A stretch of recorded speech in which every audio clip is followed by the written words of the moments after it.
अभी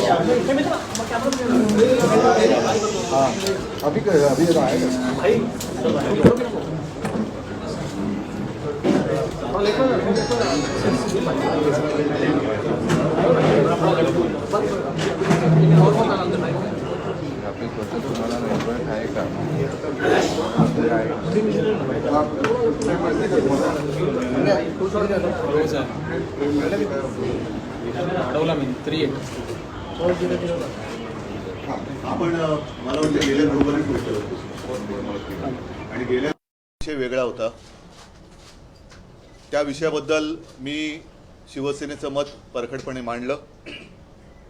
पण एकूणच गेले काही दिवस म्हणा किंवा काही महिने किंवा काही 1-2 वर्ष आपण पाहतो आहोत आणि विशेषतः महाराष्ट्रामध्ये मिंदे सरकार किंवा खोके सरकार आल्यानंतर महाराष्ट्राची जी सातत्याने अवहेलना होते, मग ते महाराष्ट्रातले उद्योग पळवण्याचा विषय असेल, महाराष्ट्राच्या अस्मितेचा विषय असेल, सातत्याने अवहेलना होते. आणि आज अचानक कर्नाटकचे मुख्यमंत्री त्यांच्या अंगात भूत संचारलेले आहे. जणू काही महाराष्ट्रामध्ये माणसं राहतच नाहीत, महाराष्ट्राला अस्मिता, स्वाभिमान, हिम्मत, धमक, शक्ती काहीच नाही आहे. कोणी यावं, टपलीत मारावं आणि आम्ही छत्रपती शिवाजी महाराज की जय बोलून नुसतंच गप्प बसायचं, हे आत्तापर्यंत खूप झालं. महाराष्ट्र हा छत्रपती शिवाजी महाराजांना मानतोच, हे काय वेगळं सांगण्याची गरज नाही. आणि त्यांचा अपमान झाल्यानंतर मुळमुळीत प्रतिक्रिया दिल्या जात आहेत. त्या कोणाकडनं दिल्या जात आहेत? ते ज्यांनी त्यांचा अपमान केला आहे त्यांच्याच पक्षातल्या काही लोकांकडनं दिल्या जात आहेत. गेले काही दिवस आपण बघतो आहोत की एकूणच देशामध्ये 1-2 महत्त्वाच्या विषयावरती चर्चा व्हायला पाहिजे आणि ते तशी व्हायला लागलेली आहे. त्यातलाच आजचा मी तिसरा विषय मांडतोय. एक म्हणजे मी काल परवाकडे शिवाजी मंदिरच्या माझ्या छोट्याशा भाषणामध्ये बोललो होतो की आपल्या देशाचे कायदे मंत्री यांनी देशाच्या न्यायालयातील न्यायमूर्तींच्या नेमणुकींवरतीच प्रश्नचिन्ह उभं केलेलं आहे. ती पद्धत ही अपारदर्शक आहे असं त्यांचं मत आहे आणि त्या नेमणुकीचे अधिकार हे पंतप्रधानांकडे पाहिजेत असं ते म्हणालेले आहेत. दुसरी एक केस सुप्रीम कोर्टात सुरू आहे, त्याच्यात निवडणूक आयुक्तांबद्दल कोणी अपील केलेलं आहे त्याच्याबद्दल किंवा चौकशी केली त्याच्याबद्दल न्यायमूर्तींची मतं आपण वाचतो आहोत.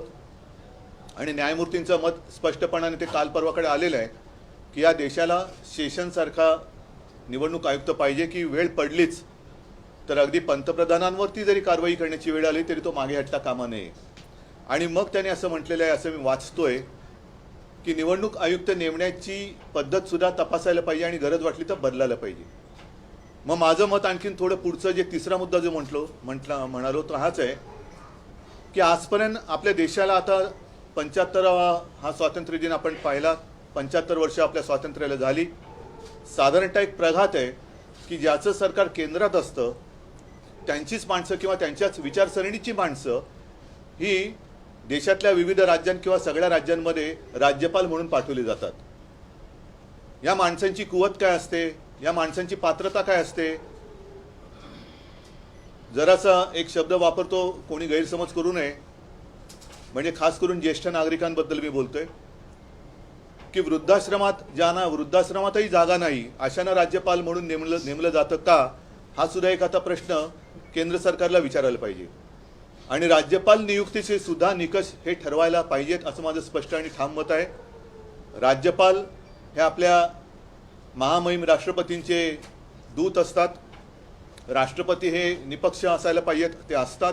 आणि त्याचप्रमाणे राज्यपालसुद्धा हे निपक्ष असायला पाहिजेत. राज्यामध्ये जर काही पेच प्रसंग उभा राहिला तर त्याची सोडवणूक राष्ट्रपती किंवा केंद्र सरकारच्या मध्यस्थीने करण्याची जबाबदारी त्यांच्याकडे असली पाहिजे असा आपला हा एक समज आहे. मात्र ज्यांचं सरकार केंद्रात असतं त्यांच्याच विचारसरणीची माणसं ही राज्यात राज्यपाल म्हणून पाठवल्यानंतर राज्यपाल जे काही बोलतात ते मला असं वाटतं गांभीर्याने घेण्याची गरज आहे. कारण आपले राज्यपाल तुम्हाला माहिती आहेत, आता त्यांना मी राज्यपाल म्हणणं हे सोडून दिले, कारण राज्यपाल पदाचा मी नेहमी बहुमान करत आलो, तो यापुढेही करेन.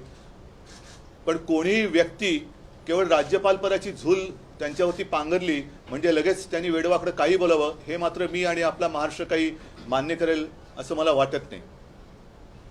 आपल्याला सर्वांना आठवत आहे की काही दिवसांपूर्वी आपण इथेच भेटलो होतो, तेव्हा ह्या कोश्यारींनी मुंबई ठाण्यातल्या परिसरातील मराठी माणसाचा अपमान केला होता आणि तेव्हा मी म्हटलं होतं की यांना आता कोल्हापुरी जोडा दाखवण्याची वेळ आलेली आहे. त्याच्यानंतरही हे महोदय थांबले नाहीत. त्याने आता छत्रपती शिवाजी महाराजांचा एक जुन्या काळातला आदर्श, त्याच्यावरती आमचे कोल्हापूरचे जिल्हाप्रमुख चांगले म्हणालेत की बाप हा बाप असतो, तो जुना आणि नवा कसा काय म्हणणार तुम्ही. त्याच्यामुळे आदर्श हा आमचा आहेच, ते आमचं दैवत आहे. हळूहळू मला असं वाटते की ही जी काही शक्कल आहे ती केवळ या राज्यपालांच्या काळी टोपीतून आलेली नाही आहे. त्याच्या मागे कोण आहे, या सडक्या मेंदूच्या मागील मेंदू कोण आहे हे सुद्धा शोध घेण्याची वेळ आलेली आहे.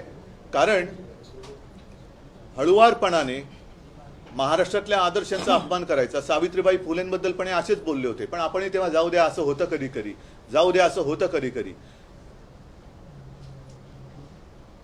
सातत्याने अपमान करत राहायचा आणि हळुवारपणाने महाराष्ट्राच्या मनातले, महाराष्ट्राच्या रक्तात भिनलेले आदर्श पुसून टाकून मग आपली जी भाकड म्हणजे त्यांची जे काही नेते मंडळी आहेत त्यांचे आदर्श म्हणून एक प्रतिमा जनतेच्या मनात बिंबवण्याची आणि ठसवण्याची ही त्यांची जी काही सतत चाललेली वृत्ती आहे किंवा चाल आहे, हिचा आम्ही निषेध तर केलेलाच आहे. गावोगावी त्यांच्या प्रतिमेला जोडे मारलेत, कोणी तर मी असं पाहिलं त्यांचं म्हणजे एक धोतर घेऊन जाळलं वगैरे, ह्या सगळ्या गोष्टी झाल्या.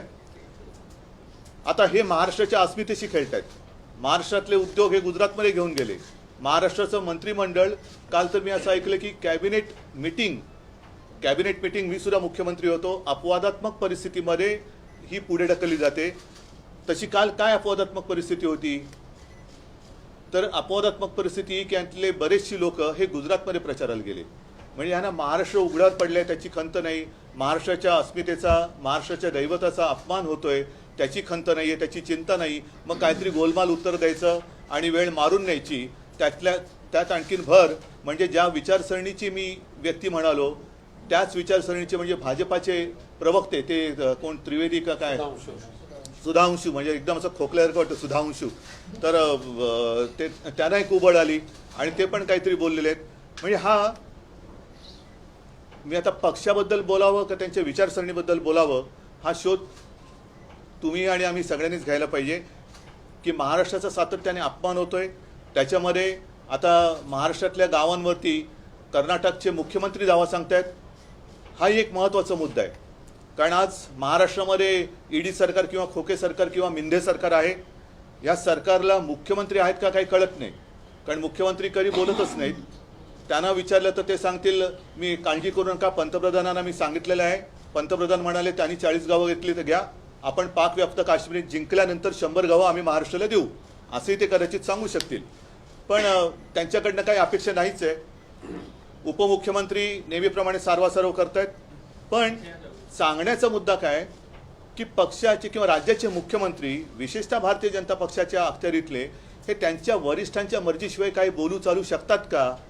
आणि ते जर नसेल तर मग बोंबईच ना, बोंबई जे काय बोललेत हे त्यांच्या वरिष्ठांच्या परवानगीशिवाय बोललेत का.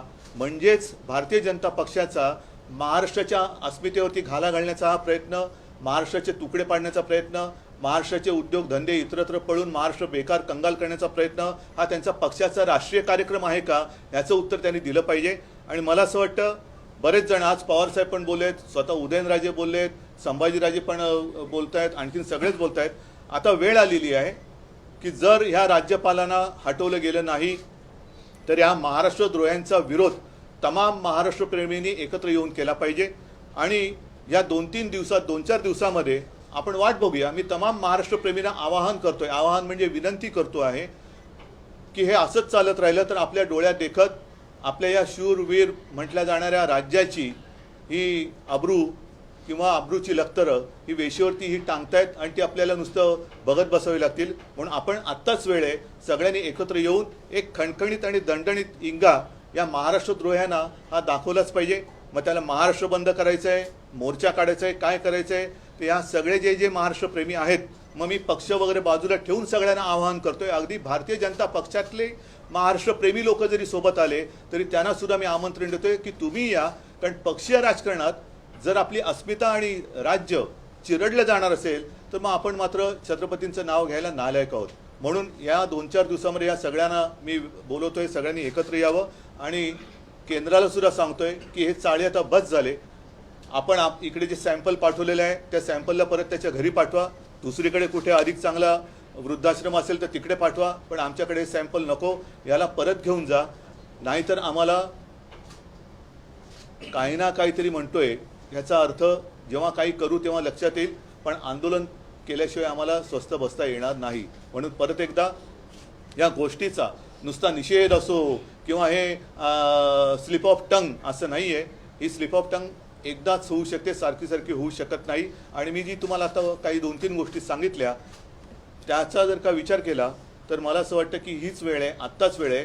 कारण आत्ता ही वेळ जर का गेली तर आपला महाराष्ट्र यांनीच जाहिरात केली होती ना, कुठे नेऊन ठेवलं महाराष्ट्र माझा, तर हे महाराष्ट्र आपला कुठे नेऊन ठेवतील याचा आपल्याला अंदाजसुद्धा लागणार नाही. म्हणून परत एकदा सगळ्यांना जे महाराष्ट्रप्रेमी आणि या महाराष्ट्रद्रोह्यांचे जे विरोधक आहे, कारण महाराष्ट्रातील विरोधी पक्ष असं मी मानत नाही, महाराष्ट्र विरोध्यांचा विरोधी जो कोणी आहे, महाराष्ट्रप्रेमी जे आहेत त्यांना सगळ्यांना एकत्र येण्याचं मी एक आवाहन करतोय आणि त्याची वाट बघतोय. नाही तर शिवसेनेला जे पाहिजे ते करणारच आहे. जर सगळे पक्ष एकत्र येऊन माझं मत आहे की काहीतरी एक मोठं महाराष्ट्रात राज्यव्यापी असं काहीतरी आपल्याला केलं पाहिजे. म्हणजे दंगा फसाद नव्हे तर एक शांततापूर्ण महाराष्ट्र बंद असेल किंवा आणखीन काही असेल की जेणेकरून केंद्र सरकारला पण कळलं पाहिजे की महाराष्ट्र हा लेच्यापेचांचा प्रदेश नाही आहे.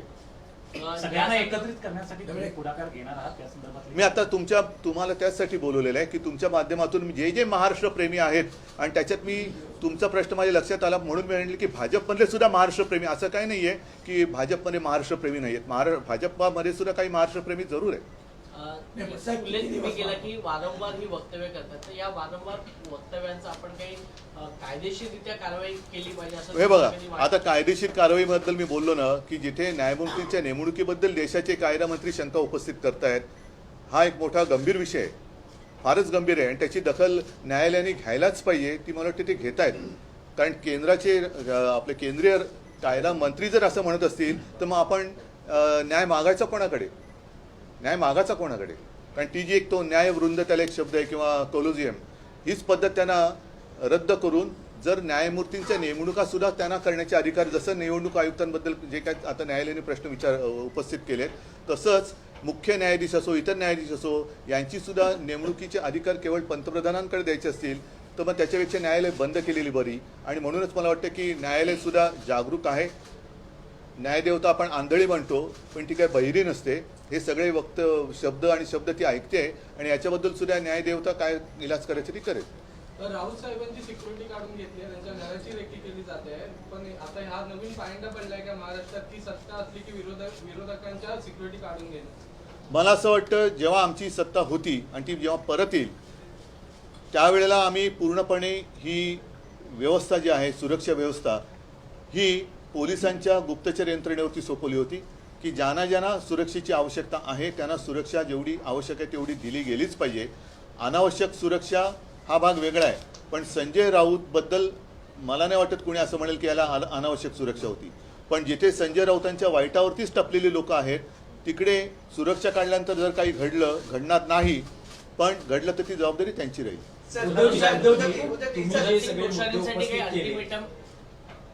तुम्ही सगळे जे मुद्दे उपस्थित केले आणि महाराष्ट्र बंदची तुम्ही त्या दृष्टीनं भूमिकाही व्यक्त करताना दिसता, पण भाजपचे नेते आणखी एक मुद्दा या निमित्तानं उपस्थित करत आहेत की राहुल गांधी महाराष्ट्रात येतात, सावरकरांच्या बाबतीत बोलतात आणि उद्धवजी फक्त आपण त्यांच्या विधानाशी सहमत नाही इतकीच भूमिका मांडतात. शिवसेना पण छत्रपतींचा अपमान करणाऱ्यांनी आम्हाला सावरकरांचं महत्त्व पटवून देण्याचा प्रयत्न करू नये. आणि म्हणून मला असं वाटतं की सावरकरांचा अपमान झालं की आम्ही सुद्धा गप्प राहिलो नाही. मी तत्काळ प्रेस घेऊन त्यांना सांगितलं. नंतर राहुल गांधींनी तो विषय टाळला. मात्र त्यावेळेला जसे हे अंगावर आले होते तसे अंगावर यांच्या का नाही जात? आता कोणालाही जोडे मारणार? मला फक्त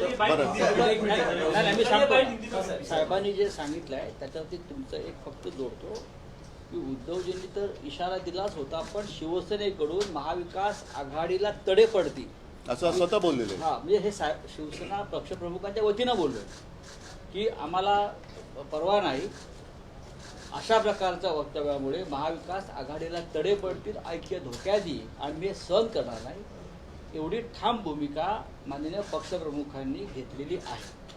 तशीच भूमिका आता या मिंदे गटाने घ्यावी.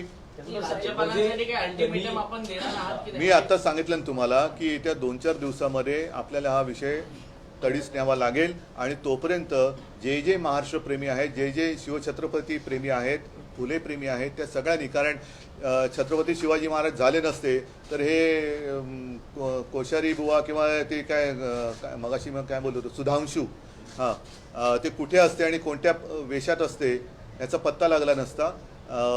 तसंच सावित्रीबाई फुले झाल्या नसत्या तर महिला शिक्षणाचं काय झालं असतं. तर एकूणच हे आता अति झालं.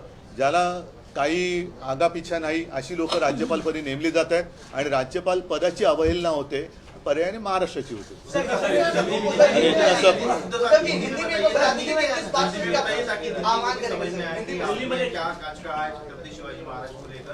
नहीं, मैंने जैसे अभी अभी कहा कि पिछले कुछ दिनों में हम लगातार ये देख रहे हैं कि महाराष्ट्र का अपमान होते जा रहा है.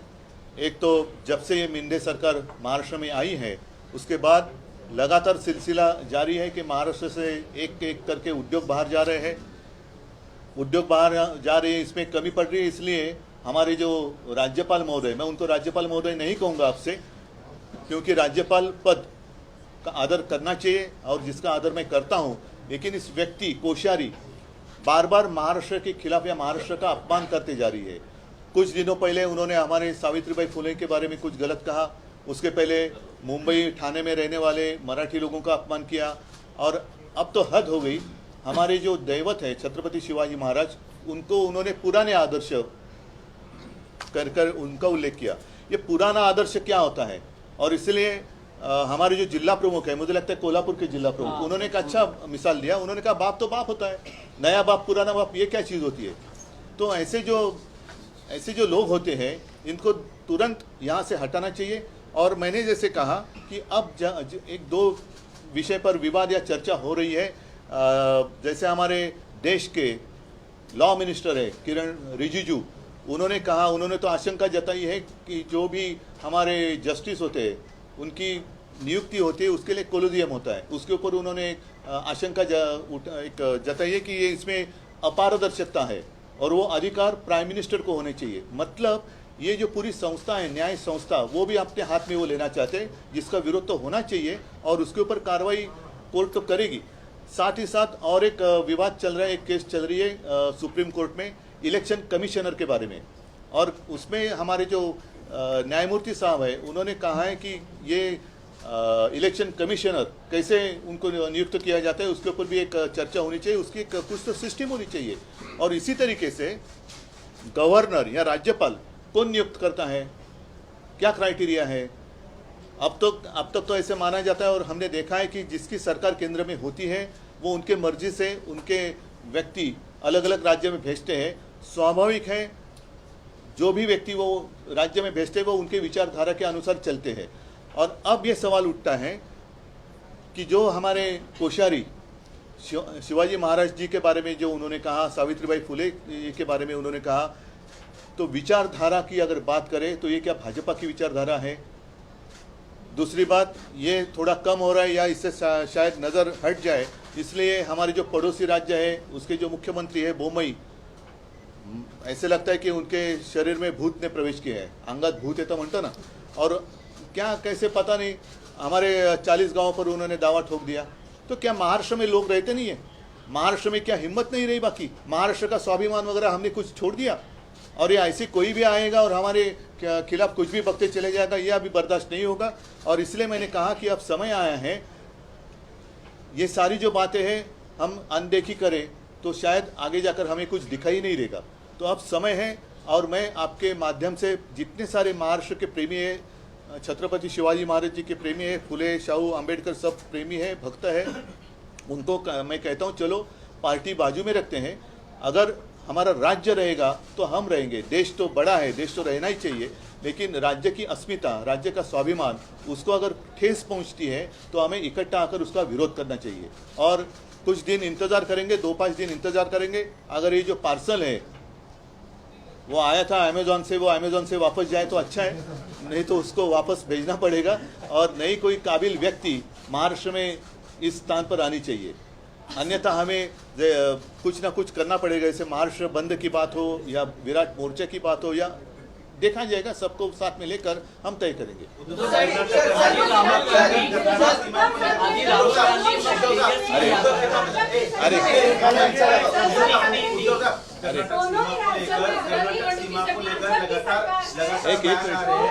एक मिनट ऐका ना, अब केंद्र में और नहीं एक मिनट दोहराइए जरा। मुख्यमंत्री लगातार बयान दे रहे हैं, राज्य और केंद्र में दोनों जगह बीजेपी की सरकार है। नहीं राज्य, भाजपा की सरकार है। अरे एक करके पूछिए ना। हाँ, इस पूरे मामले को लेकर आप कैसे इसको देखते हो? नहीं मैंने कहा ना कि हमारे यहाँ तो मुख्यमंत्री पहचान कौन जैसे मुख्यमंत्री कौन, और लगातार ये उप मुख्यमंत्री कुछ बातें करते जा रहे हैं। मुख्यमंत्री को तो हिम्मत नहीं है इसके खिलाफ कुछ बात करने की। स्वाभाविक है, ऊपर वाले की मर्जी, जो ऊपर वाले कहेंगे उनको वहाँ जैसे बोलना पड़ता है। तो जो कर्नाटक के मुख्यमंत्री भारतीय जनता पक्ष के हैं, उन्होंने जो अचानक बात छेड़ी है, क्या उसको ऊपर से आशीर्वाद है या ये केंद्र की मानसिकता है, ये भी स्पष्ट होना चाहिए। और ये विरोध करेंगे, हम जाने नहीं देंगे, ये फिजूल की बातें हैं। आप स्वयं मतलब अपने राज्य के बहुत सारे मंत्री तो गए गुजरात में प्रचार के लिए, ऐसे मैंने पढ़ा। नहीं, आपने कहा कि जैसे आपने भूमिका ली थी वीर सावरकर जी के मामले में, आपने जैसी भूमिका ली थी वीर सावरकर जी के अपमान के मामले की, हम यूपीए से मतलब महाविकास आघाड़ी से बाहर पड़ेंगे, हमने स्पष्ट किया था। तो ये सरकार नहीं, ये तो देखो, हम ये क्यों कह सकते हैं, ये इनको वहाँ कुर्सी को चिपक के बैठना है, ये लाचार है। ये छत्रपति शिवाजी महाराज का महाराष्ट्र है और उस महाराष्ट्र के हम मुख्यमंत्री हैं, ये भावना उनके मन में नहीं है। हम मुख्यमंत्री, हम मतलब वो बने वो ऊपर वाले की मेहरबानी से, दिल्ली वाले की। तो दिल्ली के खिलाफ क्या कहेंगे? क्या वो कुर्सी छोड़ सकते हैं? हिम्मत है उतनी? और ऐसे महाराष्ट्र के अपमान सहना, क्या ये बाला साहब का हिंदुत्व है?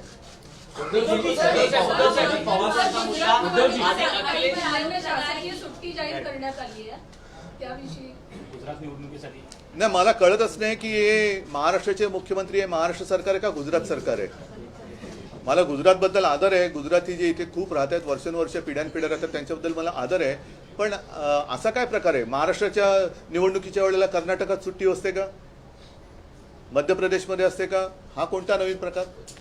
उद्या पाकिस्तानच्या निवडणुकीसाठी पूर्ण देशात सुट्टी जाहीर करतील, काय सांगावं? महाविकास आघाड़ी पर आरोप लगाया कि महाविकास आघाड़ी में जब श्रद्धा ने शिकायत की थी पुलिस ने महाविकास आघाड़ी सरकार के दौरान, क्या नहीं, ठीक है, ये विषय बड़ा है, अलग है, गंभीर है। इस विषय में आप मत लिए, अलग से इसके ऊपर बात। आधी राहुल गांधी, मग तेजस्वी यादव आणि आता अखिलेश यादव यांची भेट आदित्य ठाकरे घेणार आहेत। अखिलेश यादवचं वगैरे अजून पुढे जाहीर नाही केलेलं आहे, पण मला असं वाटतं की आजची ही प्रेस कॉन्फरन्स मी बोलले तेवढ्या पुरती सीमित ठेवूया, त्याच्यानंतर सुद्धा जे विषय